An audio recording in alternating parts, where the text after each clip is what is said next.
Hi, my name is Wesley Lawton, and I am a grief counselor with Hospice of Michigan and the facilitator of the Men Overcoming Loss of Partner or Spouse support group. Let me fix my lighting here a little bit. Um, I'm here to summarize the content of the meeting which took place on May 17, 2021. It's already getting to the end of May here. So that you can review it if you were there, so that you can um, be aware of it and kind of see what you missed and also kind of participate in your own way by watching this video. You can also, of course, share this with anybody who you think it might be useful for to kind of spread the word about our support group.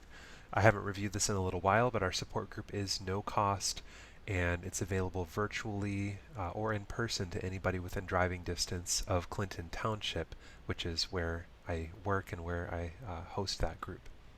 So some of the things we talked about today. There was one new gentleman with us. I believe there's just one, and he shared his story of loss, and throughout the group we had one or two other guys also share from their stories, and I'm always struck by how therapeutic and helpful it is simply to process those experiences, to share them with others who, especially others like those in this group, who understand better than most, who have been through something similar and are still going through something similar in processing their grief, in some cases the trauma of their loss, and who don't try to fix you. So often when you share your story with other loved ones who don't have that connection, that commonality with you, uh, they tend to, with good intentions, try to sort of fix you and maybe hand you an emotional band-aid, so to speak, and just help you feel better because they're uncomfortable with how you're feeling. They care about you and they want you to feel okay. So the intentions are good, but I know from almost 100% of my experiences with those who are grieving that that's not what you need in the moment. You need somebody to listen and to kind of bear witness to what you're going through and to let you process in the way that you need to. So this group is great for that, as are pretty much any grief support groups. And so that occurred. And then one gentleman also shared about some sort of supernatural experiences that he's had, feeling that he's been in some way contacted or has interacted with those who have died.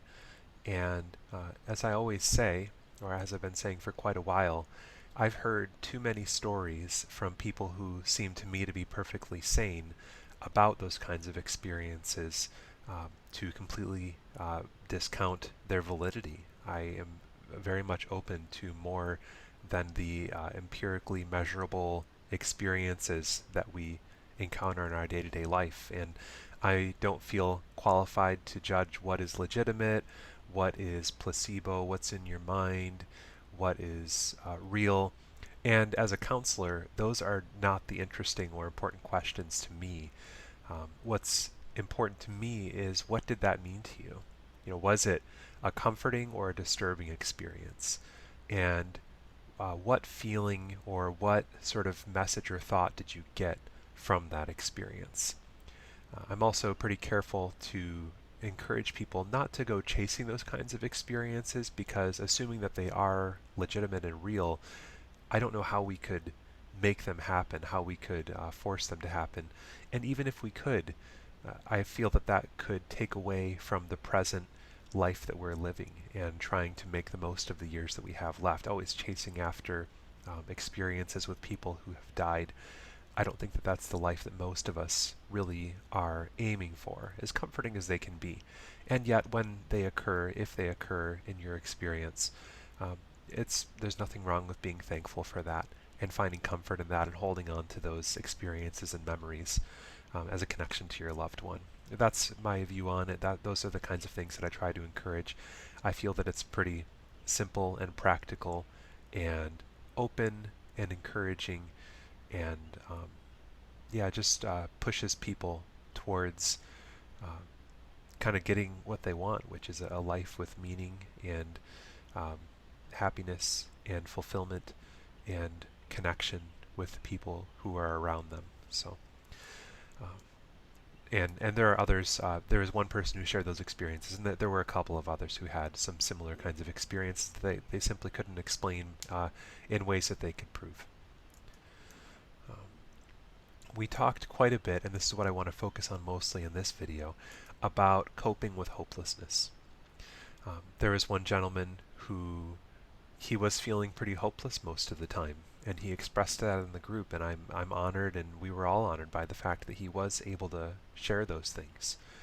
Uh, he shared about not only his grief, which will always be with him and which he's still processing, even though, as he shared, he's come a long way in that area as far as it not being so overwhelming for him, but he's got other stuff going on in his life as well, some limitations, some physical decline, um, and not too many social connections or activities going on. So it's understandable to feel hopeless in a situation like that. And so I wanted to share some things from that group, maybe a couple of additional thoughts that I have about coping with a situation like that. The first thing, going back to what I said about the importance of sharing about your grief and about your experience of loss, is not jumping to solutions right away. And I've experienced this in groups that I've done. There are other group members who just sort of try to, they maybe don't relate to that sense of hopelessness, and they don't think that it's a good thing. And obviously nobody wants to be hopeless, and so we don't want that for others. So those are understandable reactions. But um, again, I just know from experience, from education, from observation, in this area of grief counseling, that the first thing that needs to be done is to validate that pain, to sort of sit with it, to allow it to be, to exist and to be legitimate, to reflect back, at least in my role, and it doesn't hurt to do this with peers as well, that is painful, and that is hopeless, and that is very discouraging and frustrating, whatever the feeling might be, to start there. Because if people don't feel heard, and I may be talking about you watching this video, if you don't feel heard, then anything that comes after is going to seem empty and like it can't apply to you because the person didn't listen to your pain. So that's the first way to respond when somebody feels hopeless, and that may be what you need if you are feeling hopeless, just as you're seeking support. Another key piece that we talked about throughout the group really was the importance of social interaction. I went to a conference recently, and one of the topics was about suicidality with older adults. And one very interesting finding that I heard is something that's often overlooked, or at least I was told it's often overlooked, and I haven't heard it as a factor, even though I've had suicide training in multiple contexts. And it's that the suicide risk is very high among people who have not had any social interaction for the last week, and who have not had, it might be and or might be or, have not had real-time social interaction within 24 hours. I'm sorry, switch that around. Any social interaction within 24 hours, any real-time within a week. Real-time being obviously in-person interactions would fall into that, or even Zoom or any video call, FaceTime, whatever it might be, interactions. That's not quite as powerful maybe as in person, but it's still real time. We can see body language, we're responding to one another, or even talking over the phone would be considered a real-time interaction. We're not talking about texting, we're not talking about social networks, we're certainly not talking about watching videos or listening to the radio or podcasts or something like that. Those would not qualify as real-time interactions. Some of those don't even qualify as social interactions, at least I wouldn't say that they're a fair substitute. But that not having those experiences, again, any interaction within a day, 24 hours, and any real-time interaction within a week, those are major factors for suicide risk in older adults and probably for anyone. And we talked about how we are social beings, and that is just a key part of who we are and of our lives. And it's no secret that in this modern world, as much as we're becoming more and more digitally connected, many of us, we're becoming less and less connected in some of those real-time ways, in some of those ways that I've observed and experienced to be more meaningful than some of the digital connections. Again, the social networking and the texting and so on. Not that those can't be good things, they often are, but it's not a replacement for those real-time interactions. Uh, and so those things are important. We talked about how some people have wonderful support groups of family and friends, and it's important for them to tap into those social networks, those real social networks, social support systems. And many people don't have a very good support system. Some people don't have any friends or family. And uh, that may be something that's hard to admit. It may sound kind of sad or perhaps feel like it's going to come across as pathetic, but the fact is that it's quite common and it needs to be addressed. It's a serious problem, a serious challenge and hurdle, particularly in recovering from the grief over the death of a loved one. And so if you fall into that first category, well, let's start with the second category. If you fall into the second category and you don't have much of a support system, I urge you to make that a goal and to work towards that. Of course, understanding it's going to take time, but hopefully as you work towards it, it can gradually get better.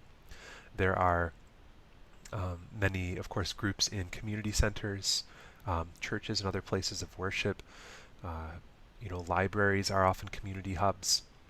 Um, if you have friends or family who you haven't gotten in touch with for a while, there may be some anxiety there, but I find that more often than not, people who care about us or who have cared about us even at one point, even if we don't interact regularly, are pretty happy and excited to hear from you. So you can give that a try. If you are physically or, limited by your travel options, transportationally limited, you might say, there are many online groups, again, through who use Zoom or other platforms, and Skype, whatever it might be, to connect with other people who may have a lot of similarities to you. And if that's something that you haven't done very much, you may be surprised how helpful and fulfilling that can be. So those are just a handful of ideas. And again, it's can be awkward or uncomfortable. It can be hard to get started, like any task, any challenge you're trying to overcome. Getting started is often the hardest part. But I do urge you to make that a goal. And over time, hopefully, you can build up that social support network, not just for support through grief, but simply for support in making it through life. And if you fall into that first group of people who do have a strong support network, I certainly urge you to take advantage of that to, make a phone call or send a text or whatever and say, hey, could we make time to be together? I'm tired of being alone. Or I could really use somebody to listen, or let's do that hobby that we used to do together, whatever it might be.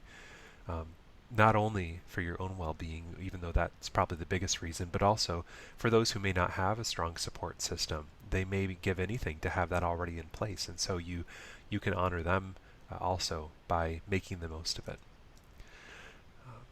We talked about when you're hopeless, focusing on locus of control. So there are those things that, well, I guess not, locus of control may not be the proper term, but on your area of control, your zone of control. There are those things that you can't control, and frankly, that's most things in our lives. But there are things that you have control over. That includes your behavior and your thoughts, your actions, the way that you respond to things. Some of those things may be harder to control than others, but you do have control over all those things that I listed, and that can make a great deal of difference in your life and in your experience in working through your grief. And so when you feel hopeless, you might even make a list of the things that come to mind that cause you to feel hopeless, those things that you are despairing about, and what areas can you not control, or what areas maybe you're doing everything that you can, and what areas do you have control over, and to try your best to focus over those areas where you do have control. Your hopelessness may come from a major change in your life that has led to you having a smaller area of control than you're used to. And that's very difficult, and that those losses need to be grieved. And then as you work through that, you can adapt, just like we adapt to the loss of our loved ones over time. And that's a difficult thing to overcome, but it's something that we can. There we go, overcoming loss. But you can adapt to any of these things. I've seen it so many times, and I'm confident that whoever you are watching this video, you have it within you to adapt to the changes in your life, um, and to focus on those areas that you can control in your present situation, to make your life more fulfilling and to diminish your hopelessness, to add hope to your life and meaning. You may need to get creative. You may need to do things differently than you've done them before. You may need to do things in ways that are not ideal. These are things that you have to accept and to try out sometimes, even though I wish that it was easier for you than it is, and maybe in some ways it should be easier for you than it is, but we've got to look, have a plain look at the reality of our situation if we're going to increase our hope and our meaningfulness in life. And the final aspect that I would like to mention as I talk about coping with hopelessness, especially after the loss of a spouse or a partner, is about hope after death. And of course this is going to apply to different people in different ways, but I know that it's very common. My understanding is that more people than not in the United States believe in some kind of a life after death. And if you believe in that, then I think there's a good chance you also believe that you will be in some way reunited with your loved one. And so obviously I talked earlier about suicidality. That is not what I'm discussing here in terms of something to look forward to. But that as you try to make the most of the time that you have left here in this life or on this side of death, there's nothing wrong also with taking comfort in the idea that you will be, or perhaps even you may not have certainty in your beliefs. So take comfort in the fact that you may be reunited with your loved one, or at least that whatever fate they have faced, there's a good chance that you will also be facing the same fate and be united with them in that way. Nothing wrong with taking comfort in that, and that's not the same as suicidality. That's not the same as making a plan to actively end your life. You can have a meaningful life and still look forward to being reunited with your loved one after death when that time comes. So those are some strategies for coping with hopelessness. Okay, we talked about the importance of the time factor in grieving, and how in the initial days and weeks and even the initial months, it's important to be patient with the process of grief, and be patient with yourself as you're working through grief. Again, starting with, I acknowledge that you are living in a huge amount of pain that you may not wish upon your worst enemy, and that I certainly do not wish upon you, the loss of a partner or spouse. I mean, that's so difficult to go through. That's a deep, dark valley. But understanding that if you are, say, a couple months into it and you feel like you should be getting better, or you should be feeling good most of the time, that may not be realistic, unfortunately. But the other side of that coin is that you can be hopeful that given some more time, if you're working through your grief, if you're expressing your feelings and your thoughts and processing and getting support and working on adapting to your life and making meaning, some of these things we've been talking about even in this video, then over time it's very reasonable to expect and to hope that things are going to get easier eventually. And unfortunately that looks different for everybody. I remember several meetings ago somebody in our group came across some research that he shared about how for those who have lost a partner or a spouse, kind of the peak of their grief, the average is about 6 months. So maybe that's something to expect. I'm sure that it would range maybe at least 4 to 8 months, if not ranging even more. But at least a good post 6 months period. I think that, at least giving it that first year. I know that there's the new prolonged grief disorder diagnosis that exists, relatively new. And the cutoff for that is a year. That's not everybody's story, and you're going to continue to grieve after that year. You're going to continue to miss your loved one as long as you love them and remember them. But at least getting through that year of many first experiences, holidays and seasons and so on, or perhaps even 2 or 3 years it may take for you, and that's within the realm of normal in my mind, even though I encourage you to continue seeking support, possibly from a professional, a clinician such as a counselor or other therapist.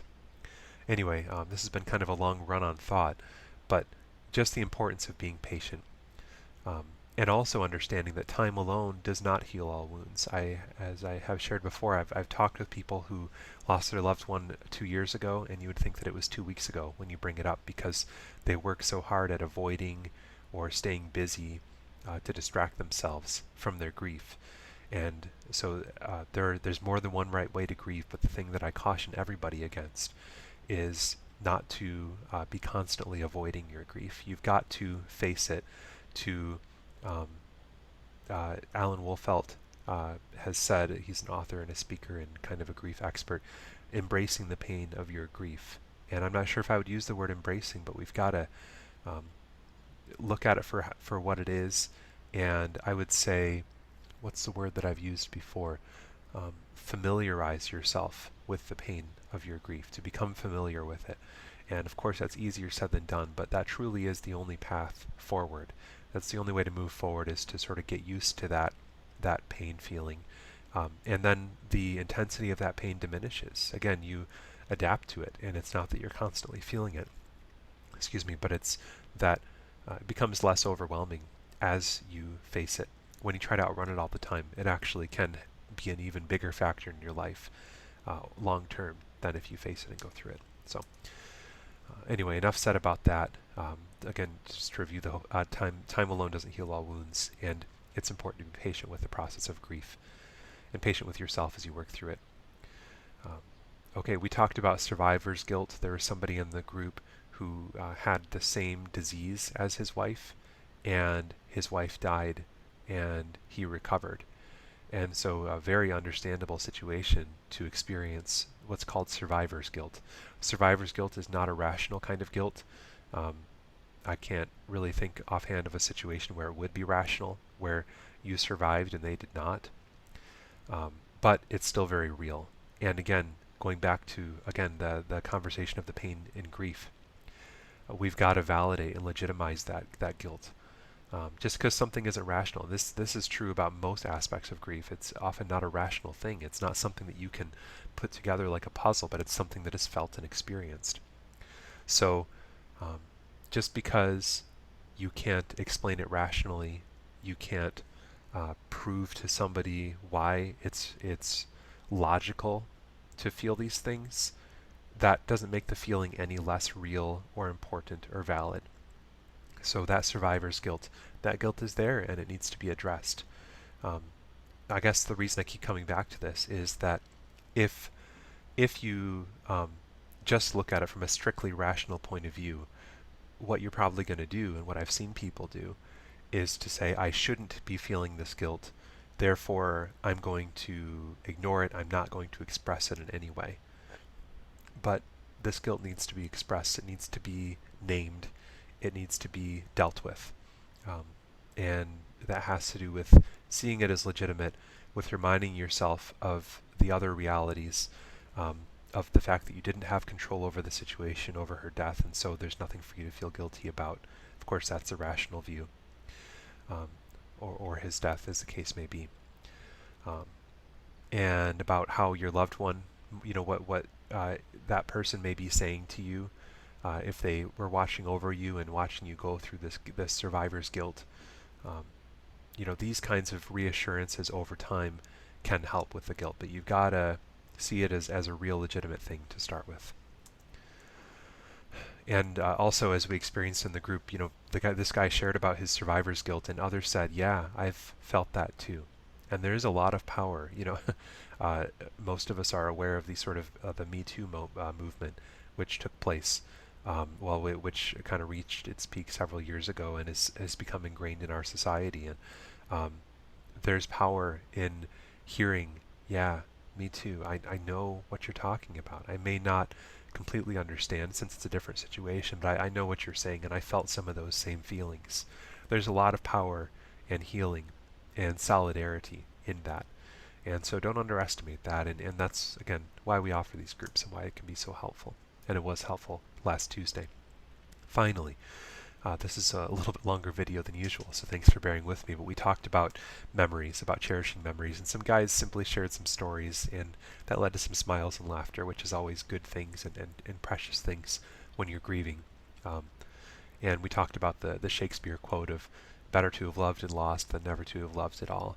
And I don't, I'm not familiar enough with that Shakespeare play or sonnet to know whether he was talking about death or perhaps he was talking about um, a breakup or something like that. But in terms of death, in terms of grief, um, there may be moments where you wonder whether it's been worth it. That grief is sort of the cost of love, as has been said by others. Um, and so there may be, in some of your darkest moments, you may be wondering whether it's best just not to form any attachments. But if you look at the realities of that kind of a life, that's not a fulfilling or a high quality of life. So we need to continue forming these loving attachments in our lives, and need to accept that that loving attachment that you had with your partner or spouse who has died was a good thing, and that I'm guessing you don't regret that, at least when you're thinking clearly, even though the pain is that much more intense. And you will always have those memories, and it is not a substitute for the presence of your loved one in your life, but it can certainly help.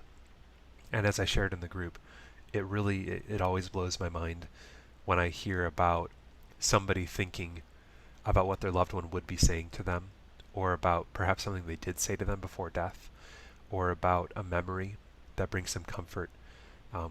What that is your loved one um, helping you through your grief over their death. That's what blows my mind, is that um, the very problem is that you are missing her, and yet she, on the other side of death, is still helping you through that challenge, through that problem. That's just amazing to me.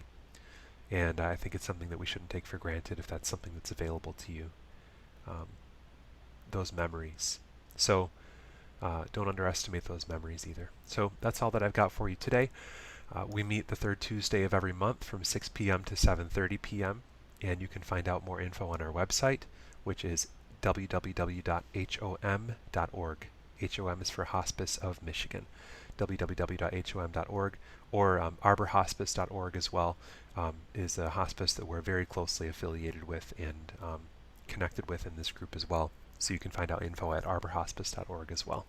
And up at the top, you can click Grief Support, or do it from the menu if you're on a mobile device, a little pop-out menu with the 3 lines. And from there, you can navigate to info about the groups. So thanks for watching, and I hope this has been helpful to you in some way. Hope to see you at the next group if you can make it.